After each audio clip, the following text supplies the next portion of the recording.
Maintenant qu'on est capable de compter les scores, de savoir lorsque l'utilisateur clique là-dessus et que ça ajoute des points, j'aimerais ajouter la notion de partie. C'est-à-dire faire en sorte de débuter une partie et au bout d'un certain temps d'arrêter la partie. Donc on a plusieurs choses à faire pour arriver à faire fonctionner ça. La première chose à faire, c'est déjà d'ajouter un bouton pour débuter la partie. Et là, on va profiter du fait qu'on a déjà une VStack pour ajouter des éléments en dessous. On pourrait le faire avec le bouton plus en cliquant et en faisant glisser un élément qui est ici. Mais j'aimerais vous montrer comment on peut le faire en code aussi. Donc je reviens à la ligne et ici, j'ajoute button.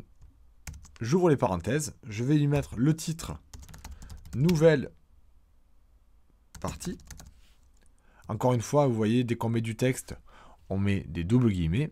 Et ensuite, on ajoute les accolades pour gérer l'action du bouton. Comme tout à l'heure, lorsqu'on détectait un tap sur l'image, on avait le code à exécuter. Et bien pour le bouton, c'est le même principe. Vous ouvrez les accolades juste après le bouton et ça va exécuter automatiquement le code que vous mettrez ici, les instructions que vous avez données à l'ordinateur, dès que l'utilisateur cliquera sur le bouton. C'est très similaire à une image avec un tap finalement. C'est une autre façon de travailler.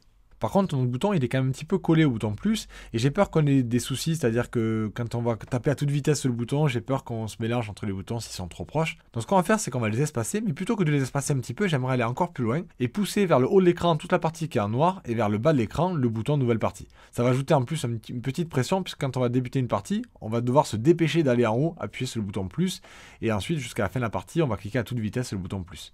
Ça permet d'éviter d'être juste à côté et que ce soit trop facile de commencer. Pour faire ça, il faut que vous compreniez un petit peu la mise en page. Par défaut, SwiftUI va toujours essayer de prendre le moins de place possible.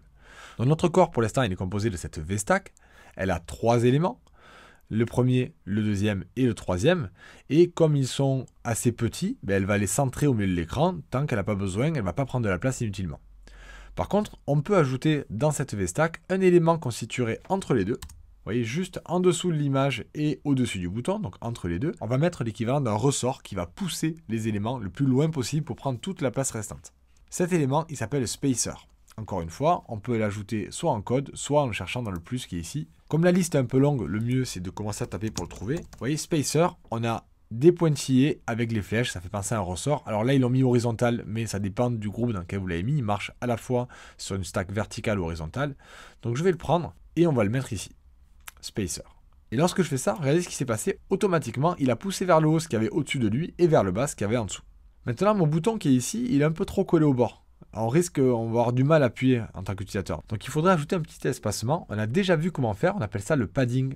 On l'a déjà mis d'ailleurs sur le score. Vous voyez que le score, il est un petit peu espacé du reste, il est plus à l'aise parce qu'il a du padding. Donc je peux prendre ce texte-là, je le copie et je vais, après les accolades du bouton, coller padding. Donc vous avez vu, dès que j'ai fait ça, il me l'a décalé légèrement. Donc il y a des valeurs qui ont été fixées par Apple qui leur paraissent adaptées. On peut, si on le souhaite, personnaliser et choisir la quantité de padding que l'on veut. Moi, je vais laisser par défaut. Et voilà, on a mis à jour notre interface. On a vu plusieurs concepts. Comment ajouter un bouton avec du texte cliquable et comment utiliser ces ressorts, les spacers, qui vont pousser les éléments autour d'eux pour occuper tout l'espace disponible. Allez, c'est parti, c'est à vous maintenant de jouer avec les spacers et les boutons pour refaire ce que je viens de faire dans votre propre application.